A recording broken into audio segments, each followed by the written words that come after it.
যে 34 বছর বামফ্রন্ট সরকার এখানে ছিল তারা মানুষের জন্য যে কাজ করেছে, আজকে 18 বছর ভোট অধিকার থেকে শুরু করে লোকাল সেলফ গভর্নমেন্ট, পঞ্চায়েতি রাজ, ক্ষমতা বিকেন্দ্রীকরণ থেকে শুরু করে ভূমি সংস্কার, আমরা ধানে ভারতবর্ষের প্রধান উৎপাদনকারী রাজ্য ছিলাম, মৎস্য উৎপাদনে প্রথম ছিলাম, বনজ সৃজনে প্রথম ছিলাম, শাকসবজিতে প্রথম ছিলাম।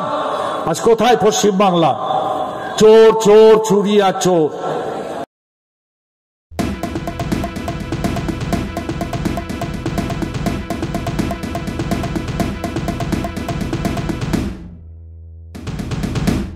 ইতিমধ্যে 5 লক্ষ টাকা ঋণ করেছে এই সরকার, যা আপনাকে আমাকে চোকাতে হবে। কাল প্রধানমন্ত্রী যদি হেরে যান, 26-এ মুখ্যমন্ত্রীরও নিস্তার নেই, অনিবার্য। এবং সেই হারের সংগ্রাম, লড়াই দিকে দিকে চলছে।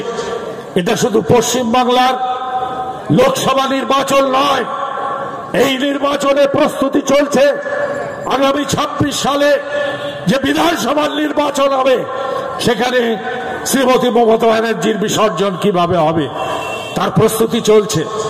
মানুষ তার অভিজ্ঞতা থেকে বুঝছেন।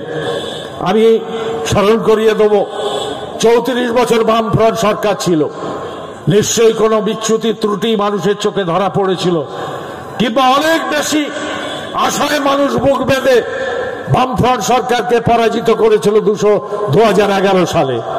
কিন্তু যে 34 বছর বামফ্রন্ট সরকার এখানে ছিল তারা মানুষের জন্য যে কাজ করেছে, আজকে 18 বছর ভোট অধিকার থেকে শুরু করে লোকাল সেলফ গভর্নমেন্ট, পঞ্চায়েতি রাজ, ক্ষমতা বিকেন্দ্রীকরণ থেকে শুরু করে ভূমি সংস্কার, আমরা ধানে ভারতবর্ষের প্রধান উৎপাদনকারী রাজ্য ছিলাম, মৎস্য উৎপাদনে প্রথম ছিলাম, বনজ সৃজনে প্রথম ছিলাম, শাকসবজিতে প্রথম ছিলাম।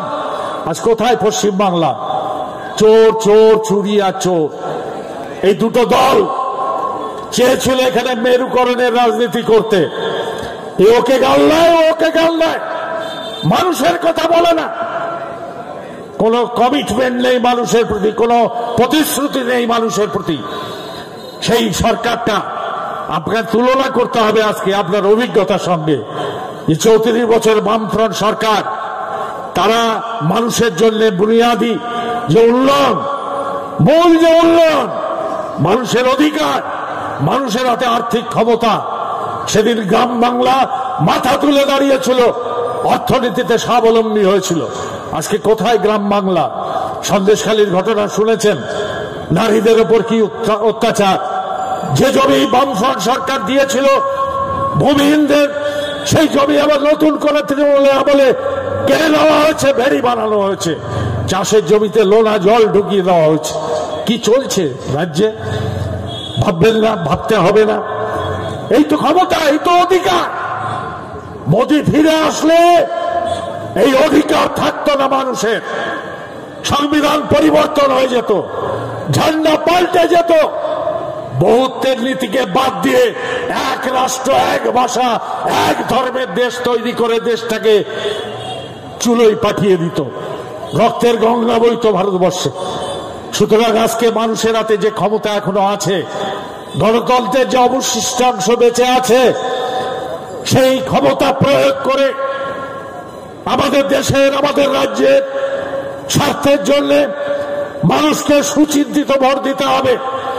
এবং সেই ভোট দিতে গিয়ে আপনাদের ভাবতে হবে অতীতটা, অভিজ্ঞতা, যে অভিজ্ঞতা আপনারা তিল তিল করে লব্ধ করেছেন, সেই অভিজ্ঞতার ফসল ভোটে প্রতিফলিত করতে হবে।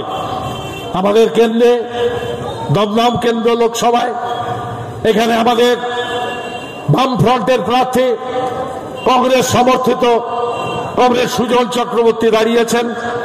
তাকে কাস্তে হাতুড়ি তারা চিনলে ভোট দিয়ে বিপুল ভোটে জয়যুক্ত করুন, যাতে আগামী দিন সারা ভারতবর্ষে বামপন্থীদের শক্তি বাড়ে এবং লোকসভার মধ্যে মানুষের হয়ে সোচ্চারে কণ্ঠস্বর সামনে নিয়ে আসতে পারে।